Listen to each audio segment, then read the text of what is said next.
ಅರೆ ಕಡಿಮೆ ಹಾಕು ಆದ್ರೆ ಅಸ್ಲಿ ಹಾಕು. MDH ಕಾಶ್ಮೀರಿ ಕೆಂಪು ಮೆಣಸಿನ ಪೌಡರ್. MDH.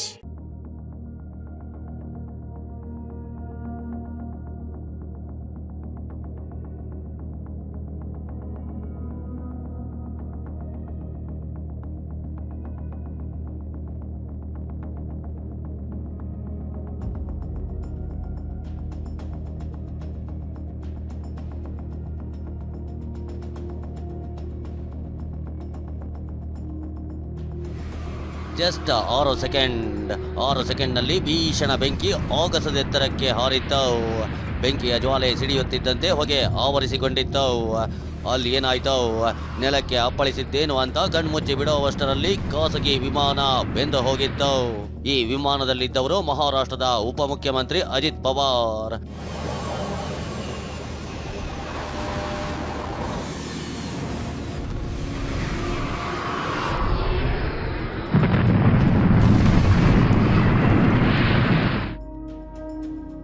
ವಿಮಾನ ಅಪಘಾತದಲ್ಲಿ ಮಹಾರಾಷ್ಟ್ರದ ಡಿಸಿಎಂ ಅಜಿತ್ ಪವಾರ್ ದುರ್ಮರಣ.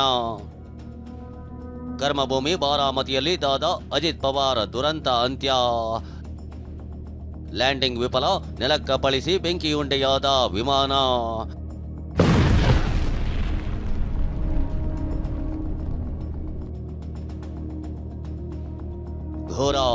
ಘನಘೋರ ವಿಮಾನ ಸುಟ್ಟ ಭಸ್ಮವಾಗಿದೆ. ಭಸ್ಮವಾದ ಸ್ಥಳದಲ್ಲಿ ಮೃತದೇಹಗಳು ಕರಕಲಾಗಿವೆ. ಮಹಾರಾಷ್ಟ್ರದ ಬಾರಾಮತಿಯಲ್ಲಿ ಉಪಮುಖ್ಯಮಂತ್ರಿ ಅಜಿತ್ ಪವಾರ್ ಪ್ರಯಾಣಿಸುತ್ತಿದ್ದ ವಿಮಾನ ಪತನವಾಗಿದೆ. ಈ ಘೋರ ದುರಂತದಲ್ಲಿ ಅಜಿತ್ ಪವಾರ್ ಸೇರಿದಂತೆ 5 ಮೃತಪಟ್ಟಿದ್ದಾರೆ. ಬಾರಾಮತಿಯಲ್ಲಿ ಲ್ಯಾಂಡಿಂಗ್ ವೇಳೆ ವಿಮಾನ ಪತನವಾಗಿದ್ದು ದೇಹಗಳು ಛಿದ್ರವಾಗಿವೆ.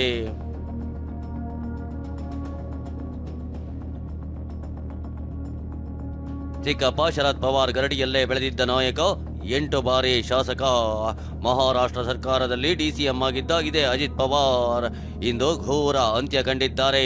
ಇವರ ಜೊತೆ ಬಾಡಿಗಾರ್ಡ್ ವಿಂದೀಪ್ ಜಾಧವ್, ಕ್ಯಾಬಿನ್ ಸಿಬ್ಬಂದಿ ಪಿಂಕಿ ಮಾಲಿ, ಪೈಲಟ್ ಸುಮಿಕ್, ಶಾಂಭವಿ ಪಾಟೀಲ್ ಸಾವಿಗೀಡಾಗಿದ್ದಾರೆ. ಅಜಿತ್ ಪವಾರ್ ಕಟ್ಟಿದ್ದ ವಾಚ್ನಿಂದ ಮೃತದೇಹವನ್ನ ಪತ್ತೆ ಹಚ್ಚಲಾಗಿದೆ.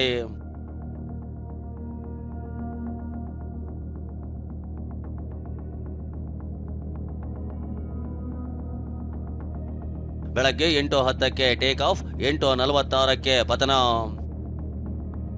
ಬೆಳಗ್ಗೆ 8 ಗಂಟೆ 10 ನಿಮಿಷ ಮುಂಬೈನ ಛತ್ರಪತಿ ಶಿವಾಜಿ ಏರ್ಪೋರ್ಟ್ನಿಂದ ಅಜಿತ್ ಪವಾರ್ ಇದ್ದ ವಿಎಸ್ಆರ್ ಕಂಪನಿಯ ಲಿಯರ್ ಜೆಟ್ 45 ಖಾಸಗಿ ವಿಮಾನ ಟೇಕ್ ಆಫ್ ಆಗಿತ್ತು. ಮಹಾರಾಷ್ಟ್ರದಲ್ಲಿ ಸ್ಥಳೀಯ ಸಂಸ್ಥೆ ಚುನಾವಣೆ ನಡೆಯುತ್ತಿತ್ತು. ಬಾರಾಮತಿ ವಿಧಾನಸಭಾ ಕ್ಷೇತ್ರದ ಶಾಸಕರಾಗಿರೋ ಅಜಿತ್ ಪವಾರ್ ತಮ್ಮ ಕರ್ಮಭೂಮಿಯಲ್ಲಿ ಚುನಾವಣಾ ಪ್ರಚಾರಕ್ಕೆ ತೆರಳುತ್ತಾ ಇದ್ರು. ಮೂಲಗಳ ಮಾಹಿತಿ ಪ್ರಕಾರ ಪೈಲಟ್ 2 ಬಾರಿ ಲ್ಯಾಂಡಿಂಗ್ಗೆ ಯತ್ನಿಸಿದ್ದ, ಆದ್ರೆ ಲ್ಯಾಂಡಿಂಗ್ ಮಾಡಲು ಸಾಧ್ಯವಾಗಿಲ್ಲ. ಸರಿಯಾಗಿ 8 ಗಂಟೆ 46 ನಿಮಿಷ 1 ಸೆಕೆಂಡ್ಗೆ ವಿಮಾನ ಪತನವಾಗಿದೆ. ಲಘು ವಿಮಾನ ಪತನವಾಗಿ ಮಹಾರಾಷ್ಟ್ರದ ಡಿಸಿಎಂ ಸೇರಿದಂತೆ ಇನ್ನಿತರು ಸಾವಿಗೀಡಾದ ದುರಂತ ಘಟನೆ ನಡೆದಿದೆ. ನಾವೀಗ ಯಾವ ದುರಂತ ನಡೆದಿದೆ ಅದೇ ರನ್ವೇದಲ್ಲಿದ್ದೀವಿ. ಇದು ಮಹಾರಾಷ್ಟ್ರದ ಪೂನಾ ಜಿಲ್ಲೆಯ ಬಾರಾಮತಿಯ ಏರ್ಪೋರ್ಟ್. ಈ ಏರ್ಪೋರ್ಟ್ನಲ್ಲಿ 11 ನಂಬರ್ ಏನು ರನ್ವೇ ಏನಿದೆ, ನಮಗೆ ಇಲ್ಲಿ ಎದುರಿಗೆ ಕಾಣ್ತಕ್ಕಂಥ ರನ್ವೇ ಇದು. ಇಲ್ಲಿ ಫ್ಲೈಟನ್ನು ಇಳಿಸೋಕೆ ಅವರು ಮುಂದಾಗ್ತಾರೆ.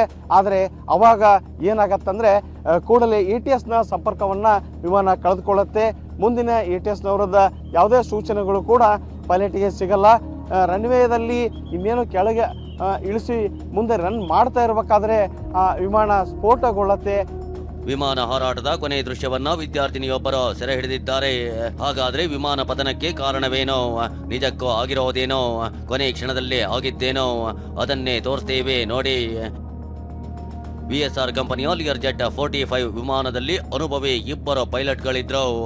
ಪ್ರಮುಖ ಪೈಲಟ್ಗೆ ಸುಮಾರು 16,000 ಗಂಟೆ ವಿಮಾನ ಹಾರಾಟ ನಡೆಸಿದ ಅನುಭವ ಇದೆ. ಬೆಳಗ್ಗೆ 8 ಗಂಟೆ 18 ನಿಮಿಷಕ್ಕೆ ಬಾರಾಮತಿ ATC ಸಂಪರ್ಕಿಸಿದ್ದ ಪೈಲಟ್ ಗಾಳಿಯ ವೇಗ, ಗೋಚರತೆ ಬಗ್ಗೆ ಕೇಳಿದ್ದಾರೆ. ಗಾಳಿ ಶಾಂತವಾಗಿದೆ, ಗೋಚರತೆ ಪ್ರಮಾಣ 3000 ಮೀಟರ್ ಇದೆ ಅಂತ ಪೈಲಟ್ಗೆ ATC ಸಿಬ್ಬಂದಿ ಮಾಹಿತಿ ನೀಡಿದ್ದಾರೆ. ಆದ್ರೆ ಏರ್ಪೋರ್ಟ್ ಹತ್ತಿರ ಬಂದಾಗ ರನ್ವೇ ಕಾಣಿಸಿಲ್ಲ. ಆಗ ಮತ್ತೊಂದು ಸುತ್ತು ಹಾಕುವಂತೆ ಸೂಚನೆ ಬಂದಿದೆ. ಅದರಂತೆ ಮತ್ತೊಂದು ಸುತ್ತು ಹಾಕುವಾಗ ಪತನಕ್ಕೂ 1 ನಿಮಿಷಕ್ಕೂ ಮುನ್ನ ರಾಡಾರ್ ಸಂಪರ್ಕ ಕಡಿತವಾಗಿದೆ. ಲ್ಯಾಂಡಿಂಗ್ ವೇಳೆ ತಾಂತ್ರಿಕ ದೋಷದಿಂದ ಪತನವಾಯ್ತಾ, ಮಂಜು ಕವಿದ ವಾತಾವರಣವೇ ಕಾರಣವಾಯ್ತಾ, ಬಾರಾಮತಿಯಲ್ಲಿದ್ದ ಸಿಬ್ಬಂದಿ ತಪ್ಪು ಮಾಹಿತಿ ಕೊಟ್ರಾ ಎಂಬ ಬಗ್ಗೆ ತನಿಖೆ ನಡೆಸಲಾಗ್ತಿದೆ. ಫ್ಲೈಟ್ ಯಾವ ಮಾರ್ಗವಾಗಿ ಹೋಗ್ಬೇಕಿತ್ತು ಎಲ್ಲವನ್ನ ಮ್ಯಾಪ್ ಸಮೇತವಾಗಿ ತೋರಿಸ್ತಾ ಹೋಗ್ತೀನಿ. ಬಾರಾಮತಿ ಏರ್ಪೋರ್ಟ್, ಇಲ್ಲಿ ಲ್ಯಾಂಡ್ ಆಗ್ಬೇಕಿರುವಂತ ವಿಮಾನ ಒಂದು ರೌಂಡ್ ಹೊಡೆದಿದೆ. ಝೂಮ್ ಇನ್ ಮಾಡಿ ತೋರಿಸ್ತೀನಿ. ಇದು ಮುಂಬೈಯಿಂದ ಬಂದಂತ ಮ್ಯಾಪ್. ಇದು ಮುಂಬೈಯಿಂದ ಪುಣೆಯಾಗಿ ಬಾರಾಮತಿಗೆ ಬಂದು ಬಾರಾಮತಿ ಏರ್ಪೋರ್ಟ್ ಅಲ್ಲಿ ಲ್ಯಾಂಡ್ ಮಾಡೋದಕ್ಕಾಗ್ದೇನೆ ವಾಪಸ್ ಹೋಗಿದೆಯಲ್ಲ, ಇಲ್ಲಿ ಒಂದು ರೌಂಡ್ ಹೊಡೆದಿದೆ. ಅದಾದ ನಂತರ ಇಲ್ಲಿ ಸಿಗ್ನಲ್ ಕಟ್ ಆಗಿದೆ, ಅಲ್ಲೇ ವಿಮಾನ ಪತನಗೊಂಡಿದೆ.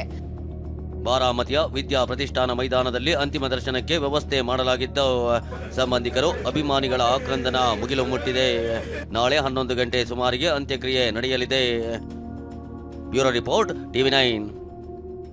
MDH ನ ಕಿಚನ್ ಕಿಂಗ್ ಕಿಚನ್ ಅಲ್ಲಿದ್ರೆ ನಾವು ಎಲ್ಲವನ್ನು ಮಾಡಬಹುದು. ಬೆಂಗನ್ ಕ ಬರ್ತಾ, ಆಲೂ ಗೋಬಿ, ಬಿಂಡಿ ಮಸಾಲಾ, ಇನ್ನೂ ಬಹಳಷ್ಟು.